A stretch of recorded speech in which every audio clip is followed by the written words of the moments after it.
Y'all, Jesus in the background waving his red flags like, don't do it, don't do it, don't do it. Body crazy, curvy, wavy, big titties, little waist. Body crazy, curvy, wavy, big titties, little waist. Body yada yada yada yada yada yada yada yada yada yada yada yada yada.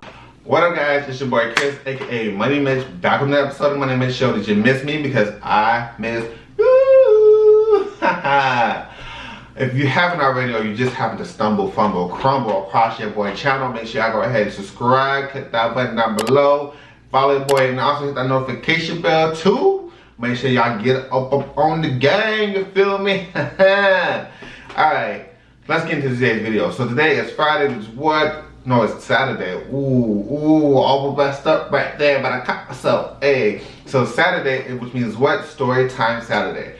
So I'm gonna tell y'all this story, and it's gonna be lit. So like y'all know before, I started doing story time Saturday, just to give y'all some stories from my past, just so y'all can laugh. And so y'all can learn from my lessons too, because today is gonna be a lesson learning. Because baby, when I tell you this story, y'all be like, no. I'm like, yeah. You like, no. I'm like, yes. Alright. So this story is about the time that I dated this, I don't want to call him a stalker, but like this not all the way mentally there guy. He wasn't like mentally challenged or anything, none of that, but he was just really weird and off. So let's fast forward. Rewind, my bad, let's rewind. And so let's get how it all started. So I went to Annapolis to the Naval Academy for an air show for the Blue Angels, but me and my command, we all flew there in our helos just to do sergeant. So while I was up there, of course you know your boys would be swiping on Tinder and on Grindr, just trying to see what was out there. So I was doing that. I was on Grindr and I messaged, this guy messaged me, he was like, you're cute, and I was like, of course I'm cute. So he messaged me telling me I was cute, and I messaged him back, and we had a nice little chit chat, and then got time for us to go back home. And so we flew back to Southern Maryland where the base was. And the whole time we were talking, and he was like, what do you do? I was like, oh, I'm in the Navy, da da da da. He's like, well, do you live out here? I was like, no, I live in Maryland, but I don't live out there. Like, I was just down there at the academy for the air show. He was like, oh, okay, cool. And I was like, yeah, you know, so whatever. So fast forward, we keep talking throughout the week, and then we start FaceTiming. And he was not the cuteness that I normally go for, but I was like, you know what? We're going to give this a try. We're going to just see how it is. And so, fast forward is we was FaceTiming, we're talking a lot. We're talking a lot, actually. At this point, we're just talking to each other all day, every day. And I'm starting to really like this guy. I'm just like, okay, this might be something I can work with. You know what I'm saying? I might work with this. So it comes Memorial Day weekend. Yeah, Memorial Day is in May, right? Yeah, so it's Memorial Day weekend. And he was like, what do you have planned for Memorial Day? I was like, I don't have anything planned. Like, I'm not doing anything. He was like, well, you should come over to a barbecue. And I was just like, by the way, this is our first time meeting in person, is me going to the barbecue. I was like, I really don't want to go to the barbecue with your family and friends, but sure, why not? I'll go to the barbecue. So it comes the day of the barbecue, and I asked him, like, what do you want to bring? He was like, just bring something that you want to drink. So, you know, I stopped by the liquor store. I got some bottle of Malibu, and it was cool. So he lived in Annapolis, which is like an hour away from me. So I drove this whole hour. Pause real quick. So during this time when we were talking FaceTiming, I made a Snapchat story about how I wanted to paint this very office. I was like, I really want to paint my room this weekend. I paint a room this weekend, blah, blah, blah. And he replied back to my Snapchat. He was like, well, I can help you paint. And I was just like, sure, whatever. Which I was just like, all right, well, he'll come paint for me. And that means I ain't got to paint, because he was telling me I can do this, you know, I can do this. I was like, all right, you know how to do all that? You can come paint. So back to how I was driving to Annapolis. So we drove to Annapolis, and he asked me to stop and get cigarettes from one of his friends. No big deal. I stopped, got cigarettes, and then went to his house. And then while I was driving, he texted me. He was like, hey, is it okay if I kiss you when you get here? And I was just like, I mean, okay. Which was a red flag. I shouldn't have done it, but I was like, whatever. So I get there, he's waiting for me outside. He was like, oh, nice car. I was like, thanks, I'm Money Mitch, of course. But no, he gave me a kiss, and I was like, all right, cool. That's done, it's over with. So I go inside, meet his people. They're pretty nice people. It's pretty dope. You know, we talk, we kick it, whatever. And he just kept trying to kiss me and like be all on me, and I'm just like, this is making me really uncomfortable. So I, you know, played along for the night, and he's just drinking. And then he's like, is it okay if I come back with you? And I was just like, you don't have a car. And he was just like, yeah. He's like, I just got in an accident. And I was just like, he's like, you can just take me back. And I was like, I take an Uber back home, or you just bring me back tomorrow. Like, I give you gas money. I was like, all right, whatever, cool. So that was the initial conversation about him coming back. So while I'm at the barbecue, like, you know, he's just all on me, touchy-feely. I'm just like, get the fuck off me, like, please. That's all I kept saying in my head. And so we're sitting on the couch, and like, it's just me and him, and he's like leaning in, he's like all over me, like, hey, how you doing? Like, I like you. And I'm just like, yeah. And so then that time, he like leans into me, he was like, tell me why I'm falling so hard for you. And I'm like, for you to what? You better pick yourself back out. I ain't about to fall for you. You don't know my middle name. Like, what?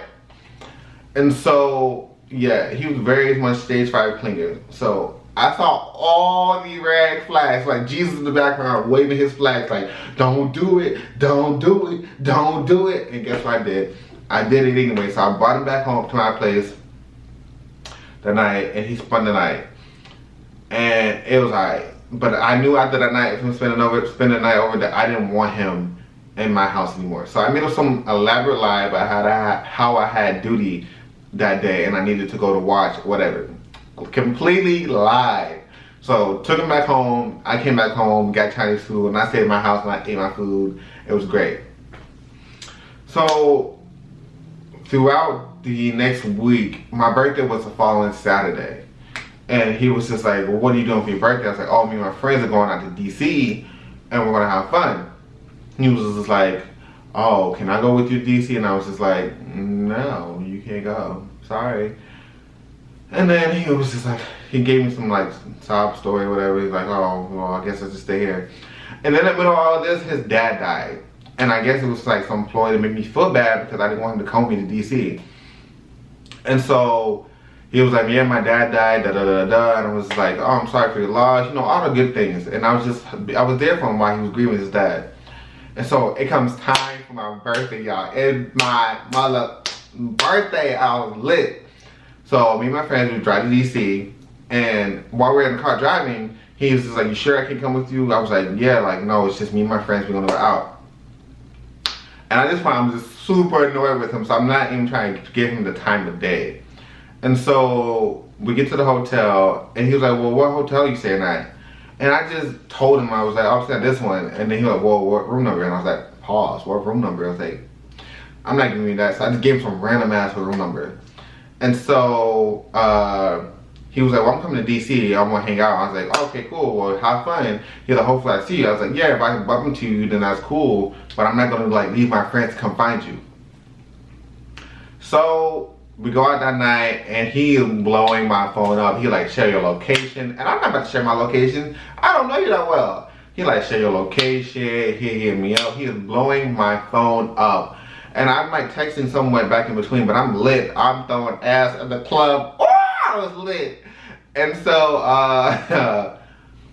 my friend took my phone. He's like, listen, forget him. We out here celebrating your birthday. We about to have fun. So I stopped replying. And so yes, now we're out in the club and drinking, having fun. It get to be like 1 something in the morning, and I'm pooped out. I'm tired. I'm sweating, drenched, because I've been throwing tired in the club. You know what I'm saying? And so I was like, I want to go back to the room.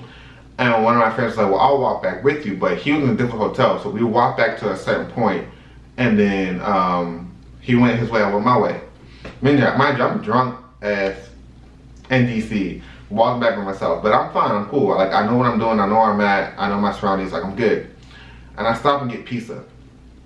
So I stop and get pizza, and I get my pizza, go back to my room, and then I'm eating my pizza. Mind you, my clothes are all drenched in sweat, but I'm too drunk to go even take a shower right now. So I just strip naked, eat my pizza, and I pass out. Mind you, this whole entire time he's still blowing me up, talking about send your location, where you at, what happened, where you not answer me, and I'm just like so annoyed. And so I pass out and I go to bed and I'm asleep. And I'm sleeping so peacefully. Y'all know that drunk sleep when you just ate 2 more hours. Sleep. And so I was asleep and then I felt shaking on my shoulder. I'm just like, and mind you, I'm drunk sleep. So I'm just like in a daze. I'm just so confused. And then I felt it again. I opened my eyes. Y'all, it was him. He was in my hotel room. I was so confused at first. And he was just like, Chris. And I'm just like, huh? Like, wait. Like, there was so much running through my mind that I could not, for the life of me, put it all together. And so I'm like, huh? But when it finally clicked, what was happening, I was like, why the fuck you in my room? Like, how did you get in my room? So I hop up, get dressed, and I'm like, what are you doing in my room? And I'm just like yelling, cussing at him. And he's just like, I told the hotel lady that I was your husband, you wouldn't answer your phone. And he's like, we tried calling your phone in your room, you wasn't answering. And I was like, that doesn't give you a right to be in my room. So I was livid. I was 38 hot at this point. So I told him to get his ish and let's go. So we walked downstairs to the lobby. I told him to get out of my face, and I got a lady at the front desk, and I'm cussing her out because I'm like, you just let this man in my room. Like, you don't know he was an axe murderer, a rapist, a serial killer. You gonna let him in my room? Like, our IDs don't even match. She like, well, he said he was your husband. I don't know what he said. This man's not out of my room. You don't just get from my room key. I was hot, y'all, to say the least. And so I was so mad. And so it was like the worst experience of my life. So then I go back upstairs to my room, go to sleep. The next morning, I text my friends in like different group chats. I was like, bitch, guess what happened? FaceTime from them, I give them all the tea. And then this man had a nerve to text me. He was like, hey, I think I might left my wallet in your room. Can you just check, please? I really need it, So being a good little Christian boy I am, I look around for his wallet, and lo and behold, there it is, right there in the room. I told him like, yeah, I don't see it. He was like, are you sure you left it there? Which I think he left it there on purpose, just try to come back. And I was like, no, I don't see it. And then finally, like right before I get ready to leave, I was like, oh, I found it. He was like, oh, okay, I can come back and get it. I was like, no, I was like, cool. Like, I left it at the front desk, they can give it to you. Cause I was not about to talk to him, and it was a show. So more of the story is when you see red flags, y'all, dip to the left, dip to the right, get up out of there, because I should have never allowed it to get to that point. But just being dumb, I did, and I totally regretted all of it, and it just messed me up. But yeah, so that was the time that I dated someone that was crazy, and it was not great. I appreciate you guys for watching this video for our Storytime Saturday. Be lookout for the next Storytime Saturday. But before then, you'll get another Military Monday video. And so yeah, thank you and goodbye.